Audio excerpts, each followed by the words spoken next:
Okay, folks, today we're going to be talking about the chords associated with open G tuning. I'll kind of review the major chords, the seventh chords, the minor chords, and some of the suspended chords that you use in playing in open G. Get a lot of use in a bluesy type strumming with this kind of tuning. So let's go ahead and get started. So let me go ahead and just review the strings in open G tuning. I won't tell you how to get that. You can figure that out yourself. So what we got is a low D. We have a G on the 5th string. We have a D on the 4th string. We have a G on the 3rd string.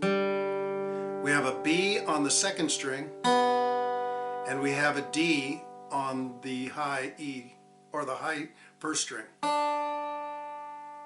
Okay, the first thing is major chords. It's the simplest thing because you're basically playing on the first 5 strings.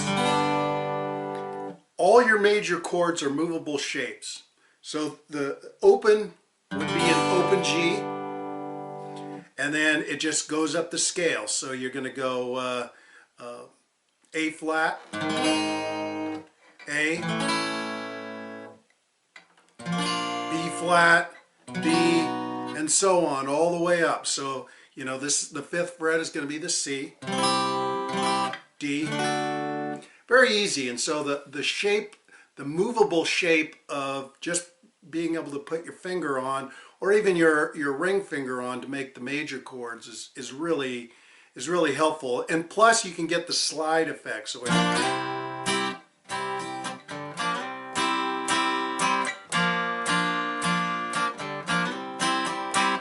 a lot of songs use that slide technique for the major chords.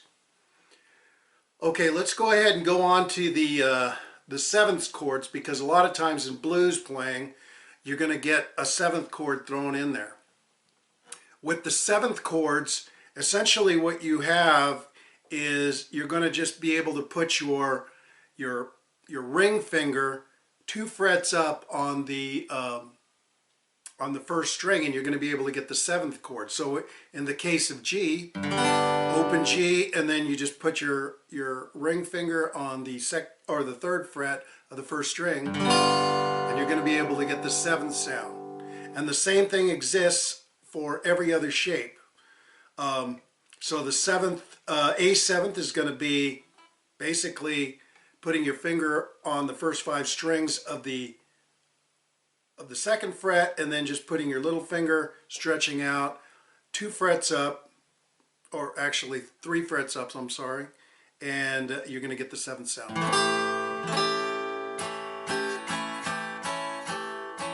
As I modulate back and forth. And all the shapes are exactly the same. So this is C7, B flat 7th, A7.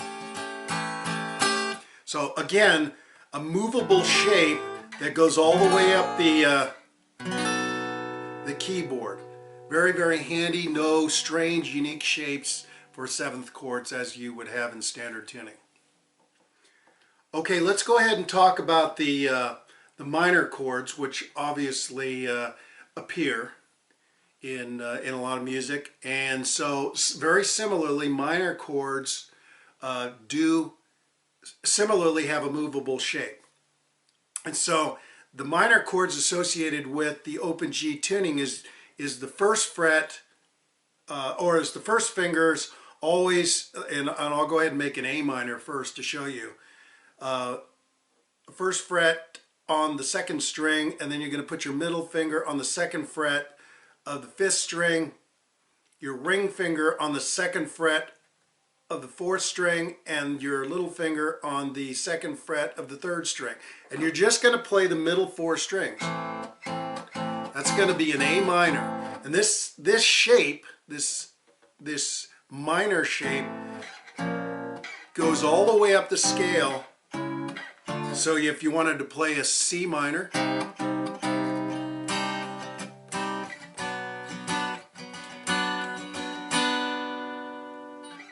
that'd be a B minor right there. So you're going to go get that sound of.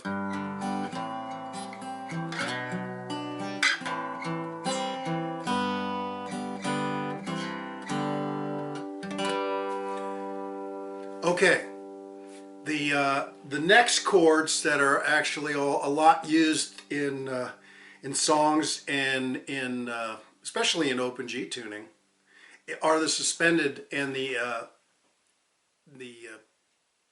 add chords, I guess you would call them. So you have your suspended seconds, and then you have your suspended fourths. So very similarly, these are also movable shapes on the open G keyboard. So for example, let's go C, and if I wanted to make a suspended fourth, I basically are going to put my finger one fret up on the second fret, or on the second string.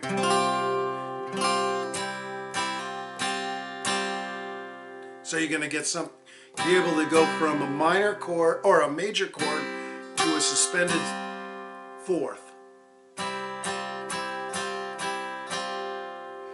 And if you want to go to the add two, which is another chord often used in blues, you're going to be able to do that, and it's always on the third fret, two frets up. So that would be C suspended second, C suspended fourth, and the same thing goes E suspended fourth. So you're going to be able to do something like Jesus just left Chicago.